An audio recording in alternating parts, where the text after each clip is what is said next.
চাণক্য ছিলেন প্রাচীন ভারতের একজন শিক্ষক, দার্শনিক এবং অর্থনীতিবিদ। তিনি কৌটিল্য এবং বিষ্ণুগুপ্ত নামেও পরিচিত ছিলেন। তিনি তক্ষশিলা বিশ্ববিদ্যালয়ের একজন অধ্যাপক ছিলেন। রাষ্ট্র বিষয়ক বিষয়ে তার অসীম জ্ঞান ছিল, তাই তাকে ভারতের মেকিয়াভেলি বলা হয়। চলুন জেনে নিই জীবনের বাস্তবতা নিয়ে বিখ্যাত কিছু চাণক্য নীতি ও উক্তিগুলি সম্পর্কে। তিনি বলেছেন, ভবিষ্যতে বিপদ আসতেই পারে। সেই কথা মাথায় রেখে প্রত্যেকটা মানুষের অর্থ সঞ্চয় করা উচিত।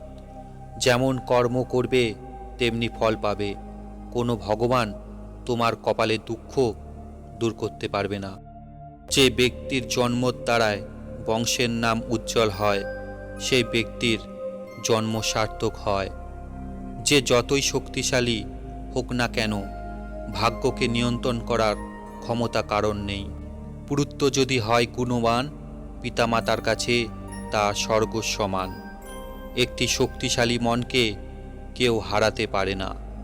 ভালো করে চিন্তা করে কথা বলা উচিত। হঠাৎ করে কিছু বলা ঠিক নয়। শত্রুর প্রতি কোমলতা প্রদর্শন করা উচিত নয়।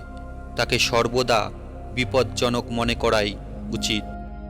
দুর্মূল্য জিনিসগুলি সাধারণত আমাদের থেকে দূরে থাকে, তাই সেগুলি পাওয়ার জন্য আমাদের কঠোর পরিশ্রম করতে হবে।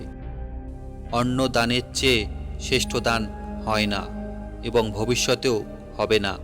বিশ্ব অন্যের দ্বারাই পালিত হয়। মন খাঁটি হলে পবিত্র স্থানে গমন অর্থহীন। উৎসবে, বিপদে, দুর্ভিক্ষে, শত্রুর সঙ্গে সংগ্রামকালে, রাজদ্বারে এবং শ্মশানে যে সঙ্গে থাকে সেই হলো প্রকৃত বন্ধু। একজন মানুষ তার মৃত্যুর দ্বারায় মহান হয়, জন্মর দ্বারায় হয় না। বিপদ আসার আগে বিপদ থেকে পরিত্রাণের উপায় খুঁজে বের করা উচিত। ঘরে আগুন লাগলে কুয়ো খুললে কখনো লাভ হয় না। রাতের ভূষণ চাঁদ, নারীর ভূষণ পতি, পৃথিবীর ভূষণ রাজা, কিন্তু বিদ্যা সবার ভূষণ। চঞ্চল মন যে কোনো বিষয়ের সম্পূর্ণ জ্ঞান আকর্ষণ করার পিছনে সবচেয়ে বড় বাধা হয়ে দাঁড়ায়। ধন দান করলে হ্রাস পায়, কিন্তু বিদ্যা দান করলে বেড়ে যায়। তাই ধনের অপেক্ষা বিদ্যায় শ্রেষ্ঠ। যে ক্ষমা করতে পারে তাকে কেউ ক্ষতি করতে পারে না। যেমন ঘাসবিহীন স্থানে আগুন পড়লে তা এমনিতেই নিভিয়ে যায়। খেয়ে যার হজম হয়, ব্যাধি তার দূর রয়।